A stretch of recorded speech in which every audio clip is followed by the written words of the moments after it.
Can you believe the nerve of that clerk? Dressed like that for court. What do you think this is? Her sharp voice sliced through the air, turning every head in the courtroom toward an elderly black man in a tattered jacket and a faded military cap. Albert Green rose slowly. Oh, how his joints must have ached, his eyes fixed on the floor, hands shaking as he gripped a worn plastic bag stuffed with crumpled papers. No one offered a hand. No one even blinked in his direction. But wait, just 1 minute later, can you imagine the shock? The heavy courtroom doors burst open, and in strode a Marine general, his presence commanding silence as he raised a steady hand in a salute. What a moment that must have been. We're going to dive into acts of compassion that brighten the darkest days.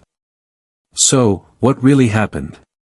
And if you think stories like this, raw, real, and powerful, deserve to continue, share your perspective and hit that subscribe button now to help us spread the word. Type "I'm outraged" if you think honor shouldn't vanish just because someone's pockets are empty. Albert Green wasn't always this shadow of a man. Once, he stood proud in crisp dress blues, a Marine who faced the chaos of Vietnam, back in 1968. Can you picture it? Bullets flying, smoke choking the air, and young Albert, fearless and fierce, serving his country with every ounce of his being. Now, at 74, his shoulders sagged under decades of hardship, a man struggling to find his footing in the very nation he'd nearly died for. How could it come to this? After his honorable discharge, Albert carved out a simple life in Detroit, working steady shifts at a machine shop. He married Evelyn, his high school sweetheart. Oh, what a love they shared, and together they scraped by until they could afford a little house on the east side. Life was good, wasn't it? But then, in 2009, everything shattered. Evelyn got cancer. Can you imagine the terror of that diagnosis? Medical bills stacked up like a cruel joke, insurance barely covering half, and when she slipped away, Albert was left drowning in debt and grief. The factory shut down the next year. Talk about rotten timing. With arthritic hands and nightmares that still woke him screaming, finding a new job at his age was a pipe dream. His modest veterans benefits? A pitiful drop in the bucket. In just 18 months, Albert Green, hero, husband, worker, became a statistic, an elderly homeless man, scavenging for shelter wherever he could. For 3 long years, he'd been hunkering down in an abandoned storage building near City Hall. Cold? Sure. Damp? You bet. But it kept the wind and rain off his back, until last week, when federal agents swept through on a security check and hauled him off for trespassing on a federal zone. Can you believe it? Arrested for trying to survive.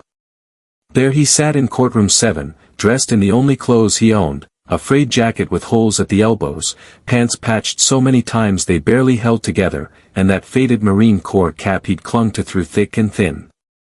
In his trembling hands, a plastic grocery bag, his lifeline, holding his discharge papers, dog tags, and a yellowed photo of his Vietnam squad. Those were his treasures, weren't they? When the judge called his name, Albert stood, slow and stiff, every movement a battle. The clerk sneered, her voice booming again, dressed like that for court. What do you think this is? The room buzzed with murmurs. Someone laughed, how cruel. A smug law student muttered, bet he thinks he's some war hero. Can you feel the sting of that disrespect? Albert stayed silent, head bowed, clutching his bag tighter, those papers the last shred of proof he'd once mattered. No one spoke up for him. No one cared to ask who he'd been before life broke him down. Have you ever seen good people treated so rotten? Type "so unfair" if it gets under your skin. The judge peered over his glasses. Mr. Green, do you have legal representation today? No, Your Honor, Albert's voice came soft but steady, I don't have family anymore, and no one to speak for me. How lonely must that have felt? The prosecutor, a slick young guy in a navy suit who wouldn't even look at Albert, flipped through a flimsy file. Does the defendant have verifiable employment? A legal residence? Albert didn't reply directly. Instead, he reached up, slowly, painfully, and pulled out tarnished dog tags on a frayed chain. I had a unit once. They were my home. Oh, doesn't that just tug at your heart? A brief hush fell, but then the whispers started again, skeptical and cold. Another drifter spinning tales, they thought. The judge sighed. Mr. Green, trespassing on federal property is serious. Without stable housing or a job, I'm worried about letting you go on your own. Albert nodded. Didn't he know this was coming, and fumbled in his bag for a folded paper. I have my honorable discharge, sir. It's all I have left. Isn't that just devastating? But hold on, something was stirring. A court security officer, a vet himself from Afghanistan, had been watching Albert closely. His eyes locked on the Marine Corps insignia on Albert's jacket, not some cheap knockoff, but the real deal, the badge of the 1st Reconnaissance Battalion. Rare. Authentic. This guy knew Albert was no pretender. While the prosecutor droned on, the officer snapped a quick photo and fired it off to his veterans group chat. Anyone know this Marine in court for trespassing? An hour later, a reply lit up the thread. Albert Green, the guy who saved Lieutenant Nathan Miles in '68 at Hugh. Carried him through sniper fire when no one else would. Can you imagine? A bona fide hero, right there. That name, Nathan Miles, wasn't just anyone. He's General Nathan Miles now, a 4-star legend who'd climbed the Marine Corps ranks over 40 years, retiring 5 years ago as one of its most revered leaders. Someone forwarded the courtroom footage to Miles's office, and within minutes, the response came, "Where's this hearing?" Oh, things were about to get wild. Back in the courtroom, it was business as usual, cold and detached. The prosecutor pushed for 30 days in jail plus community service, the standard slap for trespassing. Albert stood there, mute, just touching his dog tags now and then, as if they could shield him. Given the defendant's lack of housing and risk of re-offending, the prosecutor wrapped up, "This sentence is fair and necessary." The judge nodded, ready to seal Albert's fate, a man whose bravery had faded from memory, except for those he'd saved. But who could have seen what was coming? If you've ever judged someone too fast, type, "I was wrong." At 9 a.m. sharp, Albert stood alone before the bench, no lawyer, no friends, just a man stripped bare by life, clinging to his dignity. The judge rustled papers, about to drop the gavel on a decision already made. The room felt sleepy, indifferent, another nobody case, right? Then, bam, the doors flew open. In marched a figure in full Marine Corps dress blues, tall and unyielding, with 4 stars shining on his shoulders and a chest full of medals screaming 50 years of sacrifice. The security officer snapped to a salute, instinct, pure and simple. Who was this guy? Silence swallowed the room as General Nathan Miles strode down the aisle, his boots thumping like a drumbeat. No one dared breathe.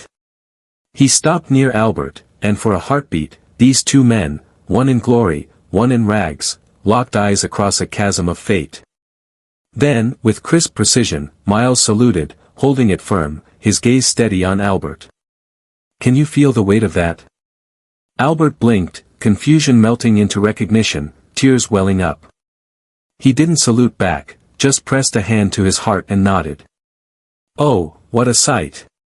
The judge stammered, "Sir, may I ask why you're here?" Miles lowered his arm and faced her. "Not as a general, Your Honor, but as a man who owes his life to Mr. Green. I'm ashamed we meet like this." He pulled a thick envelope from his jacket and set it down. "These are Albert's service records and a petition to restore his full veteran benefits, benefits he's been denied too long. Isn't that just righting a wrong?" Miles scanned the room, his eyes pausing on the prosecutor, who suddenly found his papers fascinating. "If you need character witnesses, I'll start." The judge waved it off, "No need, General. This changes everything." But Miles pressed on, with respect, "It's not just the charges that need rethinking, it's how a hero ends up homeless and on trial for surviving." Wow, doesn't that hit hard? Then, something incredible happened. People started standing, veterans first, then others, until the whole room was on its feet, honoring a man they'd ignored minutes ago. Can you picture it? The prosecutor cleared his throat. The state moves to dismiss all charges. The judge agreed, dismissed. Mr. Green, you're free.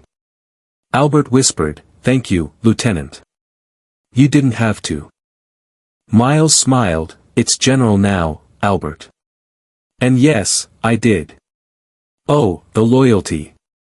The case vanished, and Albert was offered a spot at the Federal Veterans Center. After a week, he left, can you believe it, saying, I'm used to the streets, but thanks for showing me I'm not forgotten. He moved to Shelter V-17, a veteran's home, and found purpose helping others with benefits paperwork, never bragging about his own deeds. General Miles visited, bringing Albert's lost medals. They'd sit together, two soldiers bound by war, sharing quiet moments. One night, a young vet asked, why didn't you keep your medals? Albert grinned, because I kept the look in a man's eyes when he lived to salute me. Isn't that profound? Soon, veterans flocked to Albert for help, and he became a peer support specialist, small pay, big purpose. On the courtroom anniversary, Miles sent a framed photo of their unit with a note, some debts can't be repaid, only honored.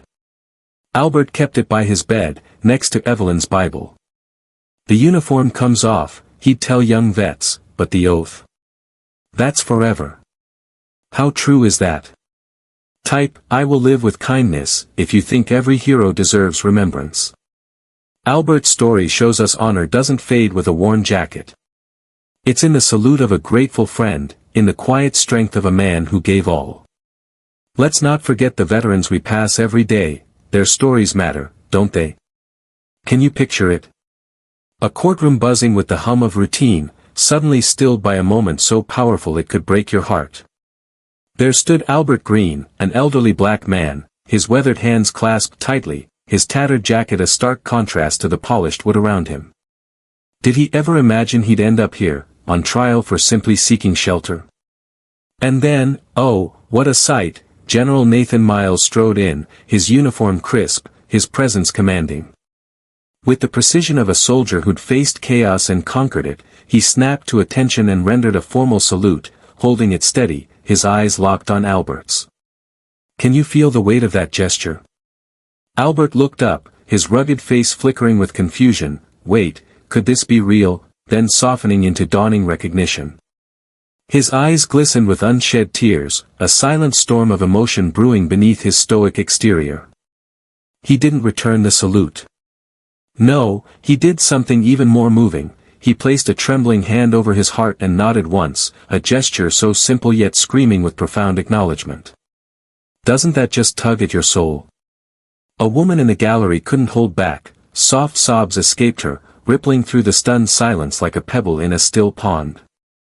Even the judge, usually a rock of composure, faltered, her voice catching as she finally spoke. Sir, may I ask in what capacity you appear before this court? Did you hear that tremble in her tone? She was shaken, and who wouldn't be?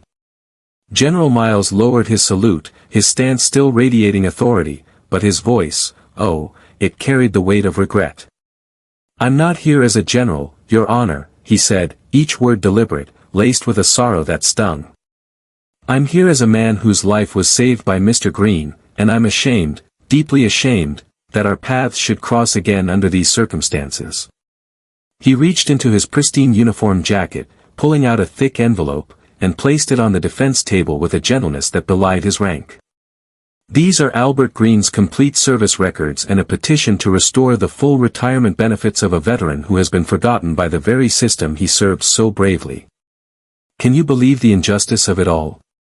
His piercing gaze swept the courtroom, pausing on the prosecutor, who suddenly found his papers more fascinating than the drama unfolding before him. Coward. If the court requires witnesses to Mr. Green's character, the general pressed on, his voice rising with a fire that demanded attention, I will be the first to testify. Oh, the conviction in those words, didn't it make your chest tighten? The judge, visibly moved, shook her head quickly. That won't be necessary, General, she said, her tone softer now, almost apologetic. Given this new information, I believe we should reconsider the charges entirely. But General Miles wasn't finished. Oh no, he had a fire in him that wouldn't be quenched. With respect, Your Honor, he replied, his voice steady but sharp, what needs reconsideration goes far beyond today's charges. What needs reconsideration is how a man who risked everything, for his country could end up homeless and on trial simply for seeking shelter. Can you even fathom that? A hero reduced to this, and for what? And then, oh, have you ever witnessed a moment so raw, so unifying, something incredible unfolded? People began to stand. First, a handful of veterans, their weathered faces alight with recognition, did they see themselves in Albert, then others, stirred by the general's searing words, until every single soul in that room was on their feet. Albert Green, who'd stood alone just moments ago, a solitary figure against a cold system, now found himself surrounded by a sea of strangers standing in his honor. Most of them didn't even know his name before that day. Can you imagine the swell of emotion in his heart? The prosecutor, his voice barely a whisper, finally piped up. Your Honor, the state moves to dismiss all charges immediately. About time, don't you think? The judge nodded, her gavel hovering. Charges dismissed. Mr. Green, you are free to go. For the first time since stepping into that courtroom, Albert's voice broke the silence, soft as a breeze but heavy with meaning. Thank you, Lieutenant. You didn't have to come. Oh, the humility, didn't it just pierce you? General Miles offered a small, tender smile. It's General now, Albert, he corrected gently. And yes, I did have to come. Some debts can never be fully repaid. Isn't that the truth? I owe a debt. The case vanished in an instant, no punishment, no shame. Instead, Albert Green was offered a temporary spot at the Federal Veterans Center, a place meant for veterans in treatment or transition. But after just 1 week, can you believe it, he asked to leave. I've grown used to the streets, he told the social worker, his voice quiet but firm, tinged with a resignation that broke your heart. But thank you for showing me I haven't been completely forgotten. Oh, how could anyone forget a man like that? He chose Shelter V-17 instead, a humble community residence for homeless veterans. And there, oh, what a miracle, Albert found something he'd lost long ago, purpose. He started helping younger veterans wade through the mess of paperwork for benefits, sharing tales from his service days, though he never once bragged about his own heroism. Can you see the beauty in that selflessness? A man who'd been knocked down, lifting others up. General Miles visited twice, each time bearing gifts more precious than gold. First, Albert's restored service records, proof of his valor, and then, the medal citations lost for decades in bureaucratic limbo. Whenever these two sat together in the shelter's common room, the air grew thick with reverence. One had soared to the top, the other had tumbled to the bottom, yet their bond, oh, wasn't it unbreakable? A thread woven in the jungles of Vietnam, stronger than time or circumstance. One evening, a young Iraq veteran, eyes wide with curiosity, dared to ask, why didn't you keep your medals? Why didn't you apply for full benefits when you had the chance? Can you guess what Albert said? His face softened into a gentle smile, the kind that could warm the coldest room. Because what I kept instead, he said, his voice rich with memory, was the look in a man's eyes when he thought he was going to die but lived to stand before me and salute. Oh, doesn't that just melt you? That night, he taped a small, handwritten note to his door, honor isn't something you keep. It's how others remember you. Simple, yet so profound, don't you agree? Then, something astonishing happened, veterans from across the state started showing up at Shelter V-17, seeking Albert. His deep knowledge of the benefit system, paired with his patient, fatherly guidance, helped dozens access services they'd never dreamed of. The shelter director saw his gift and offered a small stipend to make him a peer support specialist. It wasn't riches, but oh, it was everything, purpose. Can you imagine how that lifted his spirit? On the anniversary of that courtroom day, a package arrived from General Miles. Inside, a framed photo of their Vietnam unit, inscribed with, "Some debts can never be repaid, but they can be honored." Albert set it beside his bed, next to his only other treasure, a worn Bible once belonging to his late wife, Evelyn. Can you feel the love in those keepsakes? That evening, as he helped a young Marine with housing paperwork, Albert shared his unofficial motto, "The uniform comes off, son, but the oath, that's forever." Isn't that the essence of duty? I will live with kindness if you believe every good person deserves to be remembered. Here's my raw, unfiltered take on the story of Albert Green, a veteran who went from serving his country to sleeping on its streets, only to face a courtroom's cold shoulder, until a Marine general stepped in. It's devastating. I'm furious and heartbroken that someone who risked everything for us could be discarded like trash. Albert's life, a tattered jacket and a plastic bag of memories, screams a truth we ignore: we're failing our veterans. How do we let heroes fall so far? Then there's the general's salute. That moment? Electric. It wasn't just a gesture, it was a thunderclap of respect, a middle finger to apathy. It shouted, "This man matters," and forced everyone to their feet. I felt that in my gut, a flicker of hope that honor isn't dead. But it shouldn't take a general to remind us of that. This isn't just Albert's story, it's a siren blaring about our society. Veterans shouldn't be begging for scraps or dignity, they've earned more than our pity. We need systems that catch them before they crash, not salutes after they've shattered. This hit me hard. If we can't look after those who've bled for us, what the hell are we doing? It's personal now, I'm ashamed we've let it come to this, and I'm damn determined we do better. No more excuses. Some give all for their country, only to face a world that forgets. Albert Green was one such soul, no cameras, no fanfare, just a quiet hero and the man who remembered him.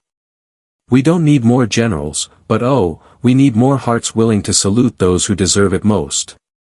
Every day, we pass veterans, on streets, in shelters, at bus stops, their uniforms traded for worn coats, their sacrifices hidden in tired eyes.